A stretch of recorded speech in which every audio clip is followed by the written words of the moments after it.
Bismillahirrahmanirrahim. Assalamualaikum warahmatullahi wabarakatuh. Nama saya Nur Fikri. Saya adalah kader dari IMM Komisariatur Jinjit FKIP Universitas Muhammadiyah Jember dari Prodi Bahasa Inggris Universitas Muhammadiyah Jember. Jadi kali ini saya akan membahas tentang agama Islam dengan subjudul intelektualitas. Jadi yang pertama kita masuk pada apa sebenarnya itu akademisi. Jadi akademisi merutut dari penjelasan dari KBBI. Akademisi adalah orang yang berpendidikan tinggi atau anggota akademik. Jadi bisa disimpulkan bahwa orang akademisi ini adalah seorang yang berilmu tinggi, bisa dibilang seperti itu. Kemudian apa itu intelektualitas atau intelektual? Jadi intelektual dalam KBBI dijelaskan yang pertama adalah sebagai cerdas, berakal, dan berpikiran jernih berdasarkan ilmu pengetahuan. Itu pengertian yang pertama. Kemudian pengertian yang kedua adalah yang mempunyai kecerdasan tinggi atau cendekiawan. Maksudnya adalah seorang yang mempunyai kecerdasan yang sangat tinggi gitu, intelektualnya, tingkat intelektualitasnya tinggi. Kemudian itu pengertian yang kedua ya. Kemudian pengertian yang ketiga adalah totalitas pengertian atau kesadaran, terutama yang menyangkut pemikiran dan pemahaman. Jadi intelektualitas ini atau intelektual ini adalah sesuatu yang berkaitan dengan pikiran kita, dengan pengetahuan kita gitu.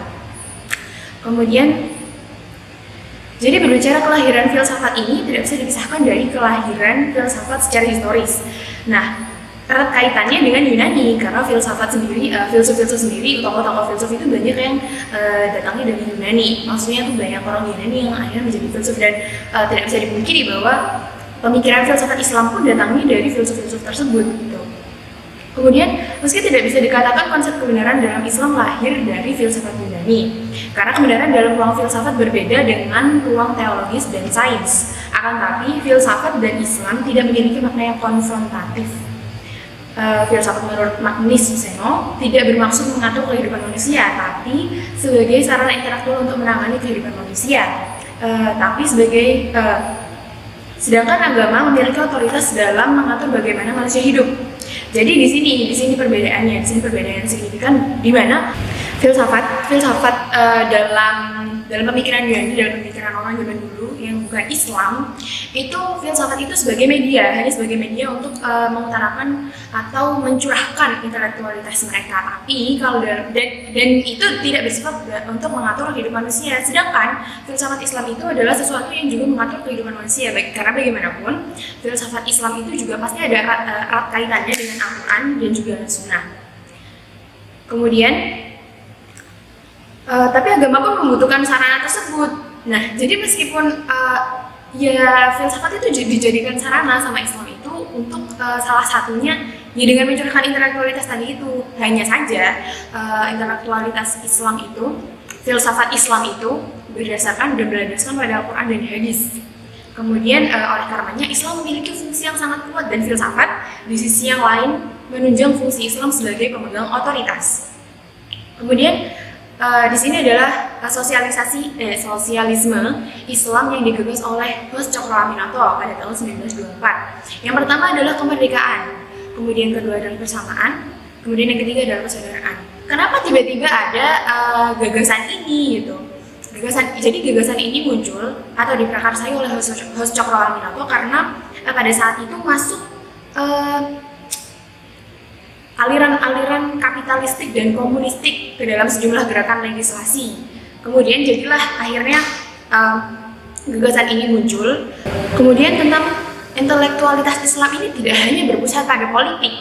Mungkin kita tahu selama ini sebuah pemikiran besar itu datangnya banyak dari politis atau yang bersifat politis atau orang-orang politik gitu ya. Mungkin kita banyak tahu seperti itu, tapi sebenarnya intelektualitas ini nggak hanya berupa politik gitu loh. Jadi intelektualitas ini sebenarnya banyak hal, bercabang ke banyak hal ya, nggak cuma politik. Jadi ada intelektualitas Islam yang membahas tentang ilmu pengetahuan, ya karena emang dasar dari ilmu pengetahuan ya filsafat ya. Kemudian ada yang membahas tentang kehidupan, kemudian tentang ilmu dan cabang-cabangnya, kemudian tentang hukum, tentang dan lain-lain. Dan kesehatan pun juga ada gitu. Jadi di sini poros tidak hanya berporos pada politik. Nah, mungkin saja Hasan al-Basri dengan kesulihannya yang hampir isolatik itu tidak begitu relevan terhadap perkembangan politik zamannya, sehingga rezim Damaskus membiarkannya bebas. Nah, hal ini dikutip dari buku Hazanah Intelektual Islam yang ditulis oleh Nurkhalis Majid. Kemudian, tetapi sesungguhnya lingkaran pengajaran atau halakoh yang diadakannya di Masjid Basrah mewariskan sesuatu yang luar biasa besar pengaruhnya dalam sejarah intelektualitas Islam.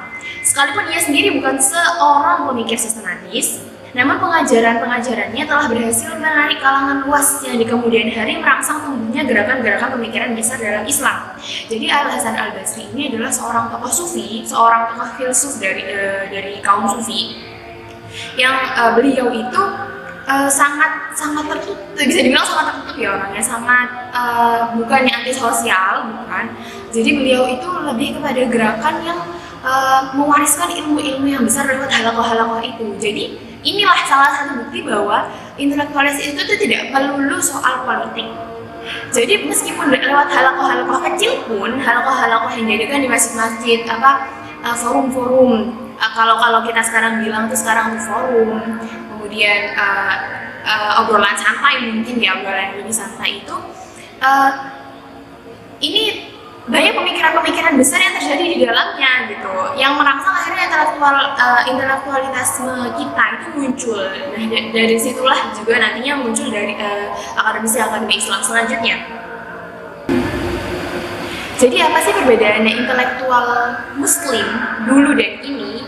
Jadi hal ini dikutip dari pembicaraan atau penyampaian makalah dari Khairul Ni'am sebagai peneliti pendidikan Islam dan demokrasi yang disampaikan pada International Conference on Education in Muslim Society di UIN Syarif Hidayatullah, Jakarta. Jadi beliau menjelaskan bahwa dulu atau pada masa Orde Baru, khususnya dekade 1970-an hingga 1980-an, karena stabilitas politik tidak ada masalah secara ideologis, juga tidak ada gejolak. Kemudian secara profesional mereka sudah masuk struktur profesional yang sudah jelas. Akhirnya yang disebut sebagai intelektual Muslim sekarang ini tidak mempunyai gaung dan peran yang begitu konkret. Karena pada masa Orde atau Orde Baru, kaum intelektual ditekan oleh kondisi pembungkaman suara-suara demokrasi. Karena kaum Muslim itu mengalami marginalisasi, baik dalam ranah pemerintahan maupun dalam ranah politik. Jadi pada masa dulu itu karena rezimnya itu benar-benar karena benar-benar menentang sih, keras gitu lah, bertentangan dengan apa yang kita sebagai Muslim ini harapkan gitu. Jadi mereka tuh ingin mengutarakan pendapat mereka, ingin mengutarakan apa yang ingin mereka sampaikan, ingin meminta hak mereka atas demokrasi di mana demokrasi beragama, demokrasi kita sebagai Muslim di mana, seperti itu. Namun pada zaman Orde Baru, pada zaman rezim 97-an atau 1980-an itu, di situ itu banyak terjadi penekanan terhadap Muslim. Akhirnya Muslim pada zaman itu kesusahan dalam menyampaikan pendapat mereka, dalam menyampaikan pemikiran mereka gitu, karena semuanya dibatasi seperti itu. Namun kini pada era 90-an hingga sekarang atau abad 21, para intelektual semakin disibukkan dengan aktivitas akademik atau akademis yang menjadi ukuran keberhasilan dalam menempuh pembelajaran. Karena kita tahu akademisi Muslim adalah seseorang yang berpendidikan tinggi ya, maksudnya itu berpendidikan tinggi itu dalam hal dia tuh punya pendidikan yang tinggi, atau bisa dibilang seperti tingkat profesor atau tingkat doktoral atau tingkat magister seperti itu. Jadi jika dilihat dari perspektif lembaga pendidikan Islam sebagai pencetak intelektual, kelembagaan pendidikan Islam sekarang ini terlalu terminak-bobokkan kalau bisa dibilang ya, oleh tugas-tugas akademik. Banyak lembaga di kampus-kampus yang memberikan kemudahan begitu luas dalam pendidikan. Alhasil wilayah daya dorong dan kepekaan mahasiswa untuk bisa menyuarakan sesuatu yang timpang akhirnya menjadi agak sempit. Nah, ternyata yang disampaikan oleh Khairul Ni'am ini, yang disampaikan oleh beliau ini, sekarang itu banyak kemudahan dalam urusan akademis ya, untuk ukuran mahasiswa, banyak kemudahan untuk kita. Namun sayangnya hal itu juga banyak membuat kita tuh kurang peka terhadap society kita, terhadap sosial kita, terhadap lingkungan kita, terhadap sekitar kita gitu. Jadi bisa jadi kurang terangsang lah, pada akhirnya itu kurang terangsang untuk menyampaikan pendapat-pendapat mereka, karena mereka peka sendiri juga tidak gitu loh. Jadi ini adalah beberapa tokoh cendekiawan atau intelektual akademisi muslim pada zaman dulu. Ini adalah beberapa tokoh cendekiawan atau intelektual yang mereka ini juga seorang akademisi muslim. Yang pertama contohnya seperti Al-Kindi atau oleh filsuf-filsuf kuno itu sering disebut sebagai Al-Kindus. Kemudian ada Ibnu Sina atau sering kita kenalnya sebagai Avicenna ya. Kemudian ada Ibnu Khaldun, kemudian juga ada Al-Farabi. Itu cuma beberapa contoh dari mereka. Sebenarnya banyak sekali, seperti dalam sejarah kenabian atau sirah nabawiyah juga disebutkan sahabat-sahabat Nabi yang beliau tuh kecerdasannya tuh tinggi gitu, intelektualnya tinggi, dan beliau tuh juga meskipun pendidikan, karena zaman dulu pendidikan zaman dulu berbeda dengan pendidikan sekarang ya, mereka tuh juga pemikiran mereka tuh bener-bener hebat gitu, meskipun mereka tuh tidak punya pendidikan yang resmi gitu kalau bisa dibilang ya, karena sekarang kan yang namanya akademisi itu seseorang yang berpendidikan tinggi kan, mereka nggak berpendidikan loh, cuma pendidikan mereka tuh langsung dari Rasulullah, di mana mereka tuh akhirnya melahirkan banyak pemikiran-pemikiran hebat, seperti contohnya Ali bin Abi Thalib, kemudian Umar bin Khattab, kemudian Utsman, dan banyak lagi sahabat-sahabat lainnya. Jadi, mahasiswa adalah golongan generasi muda yang menuntut ilmu di perguruan tinggi yang mempunyai identitas diri. Kita sebagai mahasiswa itu punya identitas itu gitu loh. Identitas diri mahasiswa terbangun oleh citra diri sebagai insan religius, insan yang dinamis, insan sosial, dan insan mandiri. Jadi menyatukan dari semua aspek itu. Dan dari identitas mahasiswa tersebut terpantul tanggung jawab keagamaan, intelektual, sosial, kemasyarakatan, dan tanggung jawab individual baik sebagai hamba Tuhan maupun sebagai warga bangsa dan negara. Jadi di sini kita sebagai mahasiswa perannya itu untuk melanjutkan tongkat estafet itu gitu. Kita tuh adalah akademisi Islam selanjutnya. Kita tuh adalah orang yang berpendidikan dan berpemikiran tinggi gitu. Kita diharapkan untuk bisa balance gitu.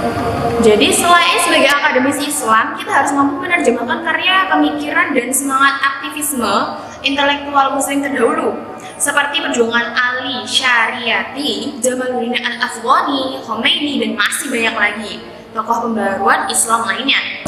Dengan membaca sejarah perjuangan mereka, kita akan terinspirasi untuk terus melakukan transformasi intelektual di tengah kondisi sosial dan bangsa hari ini, dan membaca perjuangan apa yang ideal dilakukan oleh organisasi mahasiswa Islam dalam menatap masa depan.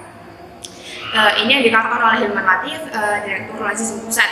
Kemudian sejarah gerakan aktivisme Islam lain adalah praktik mendialektikan nilai-nilai agama dan konteks sosial, yang alhasil teks agama mampu untuk menganalisa berbagai masalah sosial yang terstruktur. Hal ini harus dimiliki oleh kader IMM agar tidak kehilangan identitasnya. Jadi identitas mahasiswa itu sendiri juga harusnya tercermin dalam kita sebagai kader-kader IMM, karena ya kita sendiri ya adalah mahasiswa kan, jelasnya dengan tanggung jawab yang diharapkan kita dapat membawa itu, kita tuh harus bisa mewujudkannya, karena ya emang itu identitas kita gitu loh, itu adalah citra kita sebagai mahasiswa dan terutama sebagai kader IMM. Jadi sekian penjelasan sedikit dari saya, semoga bermanfaat. Sekian, wassalamualaikum.